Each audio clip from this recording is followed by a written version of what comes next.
salary cap projections came out, and they gave us the next 3 years, which is crazy. Also, the numbers themselves are crazy. What is it? 95 and a half, 104 and a half, and like 113 and a half for the next 3 years. I just had it. Fuck off. We're going to say that that's what it is. It's really close if it's not right. It could be really interesting for a lot of players, but I think Minnesota Wild fans really only care about two.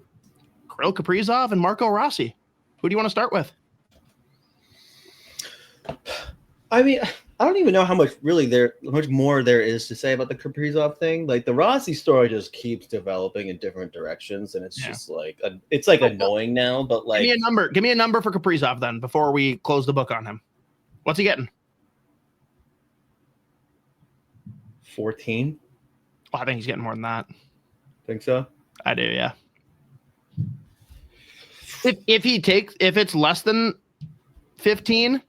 I'm going to say it's because he was trying to do the team a solid. I think 15 or 16 is well within his rights. And if he said, I want 17, Leopold's going to say, okay, dude. Yeah, 95 and a half next year, 104 the year after that, and then 113 and a half. I was off on one of them. All right. Yep. But yeah, so but I think that it's the least interesting thing there is to talk about now. Like Kaprizov is getting done. Yeah. There's money there to do it. It's going to happen. So to your point, let's talk Marco Rossi. Right now, today, you got to make a call. Is Marco Rossi part of the lineup next training camp? I mean, if it's up to me. No. Not up to you. No, I know. Crystal ball. I guess it's. I mean, right now I'd still lean yes. Like it's crazy to me. I think it was interesting to hearing now, like the Wild were really hoping JT Miller would make it to the summer, and that potentially Rossi would have been a guy that they dangled out. Which I believe it. Is there more of a Bill Guerin guy than JT Miller? Right. Like those two would probably be like having beers together every night. Probably. And it's a good thing this happened before Four Nations, because then Guerin would have really been salivating. Right. But that's tough. It sounds like they're just going off of like what I think it was Joe wrote this today. A lot of their decision about what that contract looks like for Rossi is going to have a lot to do with like what the playoffs look like. Whenever like I hear that, I'm like, well, I mean, maybe get there first. Well, that means like, Matt Boldy's also getting traded.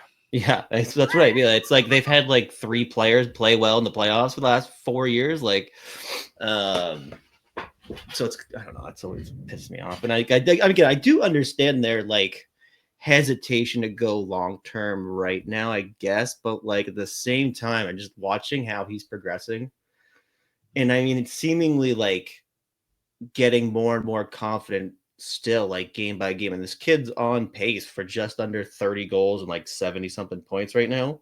And like during these injuries, when half of your fucking lineup's been out in big moments, he's stepped up and produced, and he's played with several line mates at this point, and he's pretty much just brought it game in, game out, and he still gives you really good two-way game. Like the fact that like he's clearly only going to continue getting better for the next few years here makes me think it would be crazy to like even be anticipating having him be like someone that you would dangle out potentially in like a trade for someone like a JT Miller, like a 30 whatever year old guy that's making as much money as he is right now. But I don't know. I don't know how much the Kaprizov contract has to do with anything with like Rossi either. Oh, hang on. I have to call Cosgrove out on this. Fleury did not play well enough to win versus the Red Wings the first time. That's just important history. A lot of people forget. Back-to-back matchup. Pittsburgh won the second one without Marian Hossa, who's a loser. We hate him on this show. Z here roped into that with me. But yeah, the interesting quote that I'll like. There's no additional like digging on this. I'm just going to read this direct from Joe's article, and this is basically the debacle we're looking at. They have 9 forwards, including Ogren, under contract for next year with Marco Rossi, Jakub Lauko, and Murat Huznadinov restricted free agents. Touted prospect Danila Yurov is expected to be here next year. Then outside of that, this is no longer being quoted. They're in the market for other forwards. They want Besser. They want Nelson. That is our key problem. It's not do they want Rossi. It's who's out then if Rossi's staying, because they're not like Bill Guerin's not going to sit and do nothing this summer. That's just not in his nature. There's guys out there he wants. Who gets moved if not Rossi is my real question. Because we got to move bodies.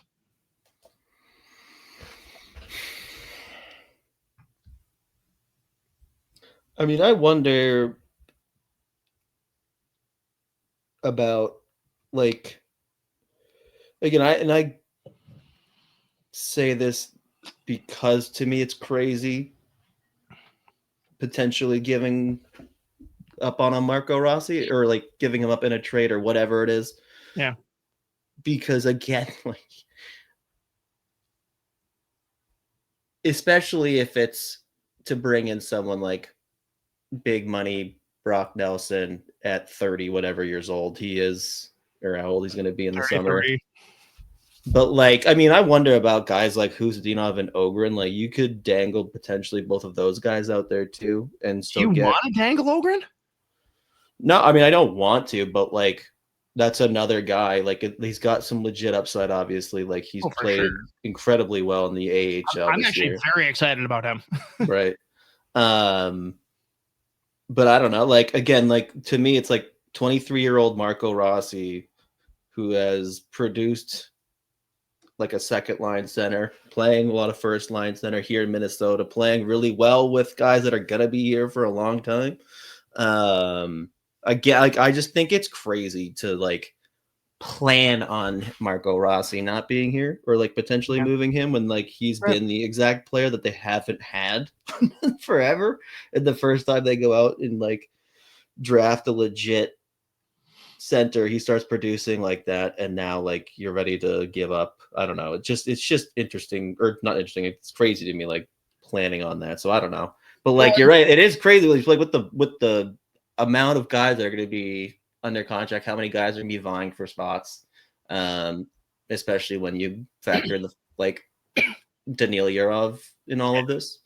Dude, the craziest storyline for me though is go back to 2020 when we're doing our draft stream and telling us, hey, we drafted Marco Rossi. He actually put in extra work, skipped his sister's wedding to stay here for the summer, got through myocarditis, and still came out and had this incredible year that we're having right now. Oh yeah, and most of the fan base is talking about him being gone. Oh, wait, what? No, I'm not. That doesn't track. I'm confused. Here's an interesting one though, and Bob Holst has some choice words about Matt Boldy, but it could be that. Who do you keep if you have to choose between Matt Boldy and Marco Rossi? Oh God. And this is designed to not be a fun question. You want both of them here, so do I. Which one do you keep?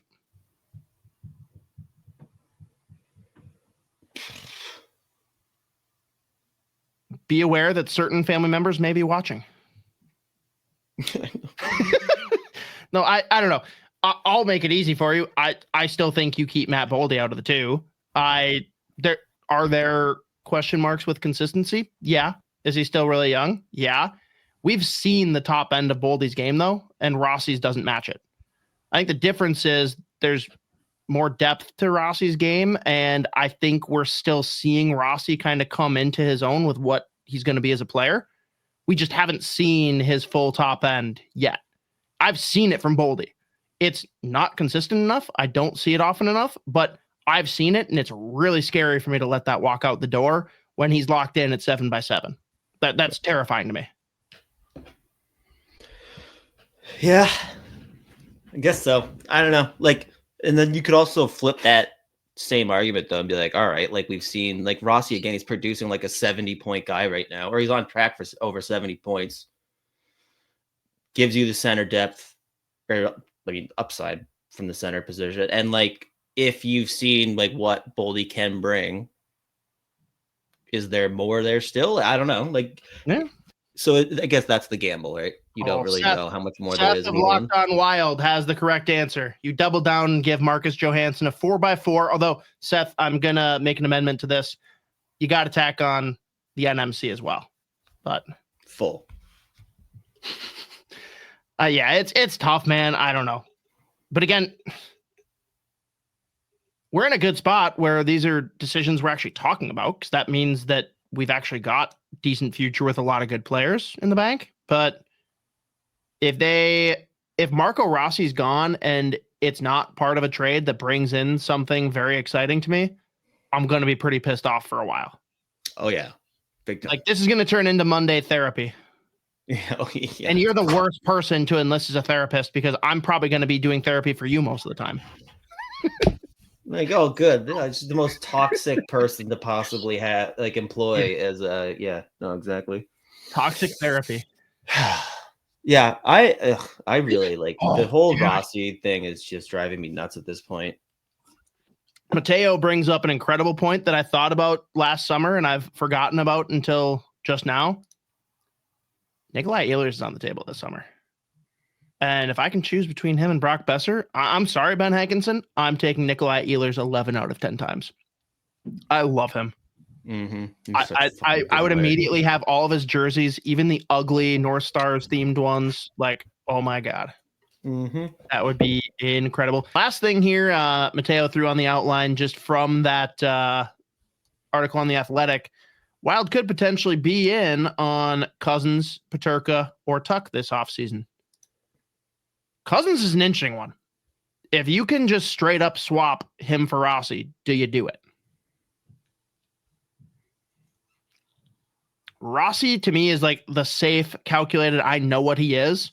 Cozens is kind of like Boldy, where we were talking before. Like, upside's crazy. Like, he could be a ridiculous add offensively. But this year's been pretty tough.